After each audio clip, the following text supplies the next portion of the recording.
অন্তর্বর্তী সরকারের সময় ঢালাওভাবে দায়ের করা হত্যা মামলাগুলো যাচাই বাছাই করে দেখা হবে বলে জানিয়েছেন স্বরাষ্ট্রমন্ত্রী সালাউদ্দিন আহমেদ। এ বিষয়ে ভুক্তভোগীরা আবেদন করলে ব্যবস্থা নেওয়া হবে বলে জানান তিনি। বুধবার জেলা প্রশাসক সম্মেলনে বক্তব্য শেষে সাংবাদিকদের তিনি একথা জানান। তিনি জানান, আওয়ামী লীগের সময় গায়েবী মামলাগুলো প্রত্যাহারের বিষয়ে পরামর্শ দেওয়া হয়েছে। তামজিদ সুমনের রিপোর্ট।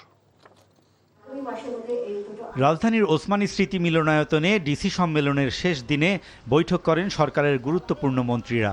কর্মসূচির প্রথম সেশনে ডিসি ও বিভাগীয় কমিশনারদের সাথে বৈঠকে বিভিন্ন বিষয়ের উপর পরামর্শ ও অনুশাসন দেন স্বরাষ্ট্রসহ গুরুত্বপূর্ণ মন্ত্রণালয়ের কয়েকজন মন্ত্রী প্রতিমন্ত্রী।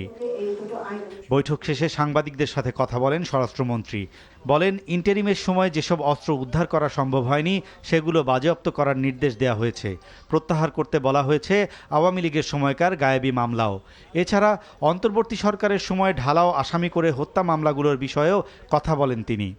বৈষম্য বিরোধী আন্দোলনের সাথে সংশ্লিষ্ট বেশ কিছু মামলা হয়েছে, যেগুলো গণহত্যার মামলা এবং আওয়ামী ফ্যাসিবাদী বিভিন্ন মানবতা বিরোধী অপরাধের মামলা। আমরা যাচাই বাছাই করে দেখব যাতে প্রকৃত আসামি কারা সেটা আইইউ তদন্ত কর্মকর্তাগণ এটা তদন্ত করে দেখবেন, আর যাদেরকে উদ্দেশ্যপ্রণোদিতভাবে মামলায় অন্তর্ভুক্ত করা হয়েছে তাদেরকে যাতে নিষ্কৃতি দেয় সেই সুপারিশটা আমরা করেছি। তবে এটা আইনানুগভাবেই হবে।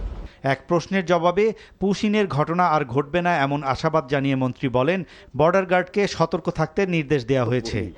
আমরা গতকালকে আমাদের বর্ডার গার্ড বাহিনী বিজিবিকে আমরা নির্দেশ দিয়েছি যাতে বর্ডারগুলোতে তারা একটু অ্যালার্ট থাকে, কারণ সেই রকমের সম্ভাবনা দেখি না।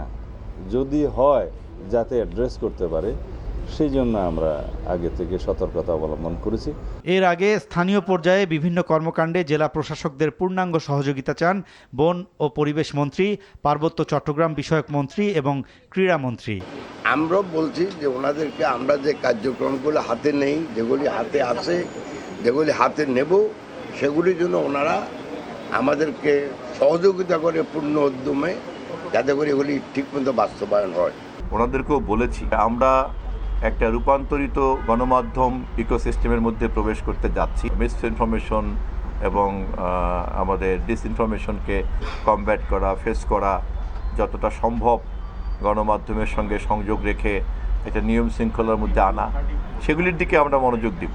আমাদের জেলা প্রশাসক মহোদয়গণ যারা রয়েছে, যে আপনাদের সাথে আমাদের একটি যোগসূত্র এমনভাবে তৈরি হবে যে সূত্রের মাধ্যমে যাতে আমরা প্রত্যেকটি রুট লেভেলে তৃণমূল পর্যায়ে আমাদের যুবক এবং আগামী প্রজন্ম যারা রয়েছে তাদেরকে কানেক্টেড করে আমরা যাতে কর্মসংস্থানগুলো আমরা নিশ্চিত করতে পারি।